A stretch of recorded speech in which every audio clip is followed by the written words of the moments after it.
사회적으로 핫한 이슈를 키워드로 알아보는 핫키워드 시간입니다. 이민재 캐스터 안녕하세요. 안녕하세요. 네, 우회전할 때 조심하고 계십니까? 잘못하면 6만 원 범칙금이 바로 부과됩니다. 아직 계도 기간 아닌가 하고 생각하는 분들도 계실 텐데요. 지난주 토요일부터 3개월간의 현장 계도 기간이 끝났고요. 본격적인 단속이 시작됐습니다. 핫키워드에서 짚어보겠습니다. 직진이나 좌회전은 정해진 신호를 받고 움직이지만 우회전 신호는 거의 없어서 사실상 운전자 판단에 따라왔는데요. 그렇다 보니 시행된 지 3개월이 됐지만 여전히 헷갈린다는 분도 많은 것 같아요. 네, 맞습니다. 운전을 오래 한 분들도 익숙하지 않은 새로운 기준이다 보니까 어려움을 느끼는 분도 많습니다.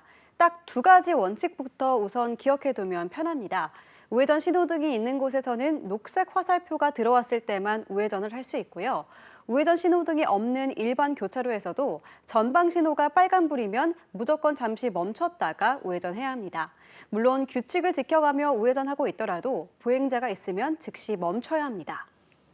여전히 헷갈린다면 일단 멈추는 게 가장 안전한 방법 같아 보이는데 벌금뿐 아니라 벌점도 함께 부과된다는 거죠? 네, 맞습니다. 개정된 도로교통법을 어기면 20만 원 이하 벌금이나 30일 미만 구류로 처벌될 수 있는데요.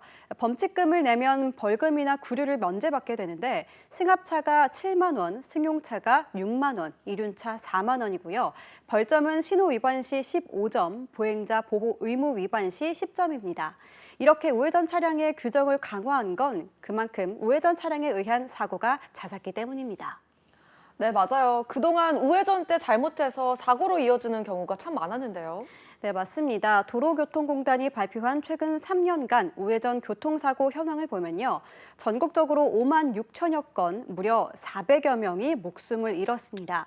매년 130명 이상이 우회전 차량 사고로 사망하는 셈인데요.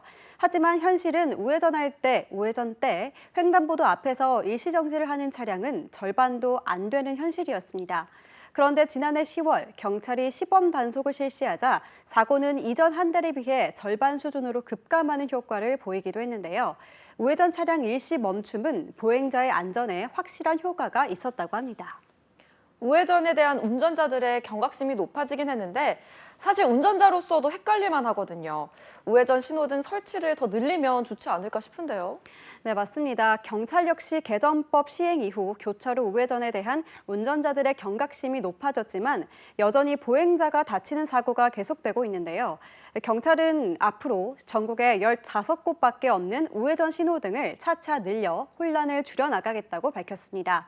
하지만 그동안 우회전 일시정지 위반 차량에 대한 단속 역시 본격화되는 만큼 주의가 필요합니다. 우회전 차량 사고뿐 아니라 최근 어린이 보호 구역에서 발생하는 교통사고가 끊이지 않고 있는데요. 처벌을 강화한 민식이법이 도입된 지 3년이 지났는데도 상황은 달라지지 않고 있는데 대체 그 이유가 뭘까요? 네, 민식이법 이후에 교통안전시설이 강화되긴 했지만 여전히 어린이를 보호할 수 있는 시설이 부족하기도 하고요. 무엇보다 의식적인 측면의 문제도 큽니다. 한국 교통사고 현상을 분석해보면 보행 중 교통사고가 많은데 선진국에 비해서 우리가 5배 정도 높은 상황입니다. 그 말을 반대로 생각해보면 우리가 아직도 차량 중심의 교통망을 갖고 있다는 거군요. 네, 맞습니다. 전문가들은 보행자, 교통약자를 보호할 수 있는 사람 중심의 교통문화가 부족하다 보니까 교통사고 건수가 높다고 지적합니다. 특히 최근 스쿨존 음주운전 가해자가 많은데요. 경찰청 자료를 보면 음주운전 재범률이 3년간 통계를 보면 45%로 재범률이 높은 현실입니다. 교통문화에 대한 의식 개선이 절실한 이유입니다. 네, 당분간 가야 되는지 서야 되는지 혼란을 느끼는 분들 적지 않은데요. 횡단보도 앞에선 일단 멈추는 습관을 들이는 것이 운전자도 보행자도 안전을 지킬 수 있는 가장 좋은 방법이 되지 않을까요? 지금까지 핫키워드 이민재 캐스터였습니다. 고맙습니다.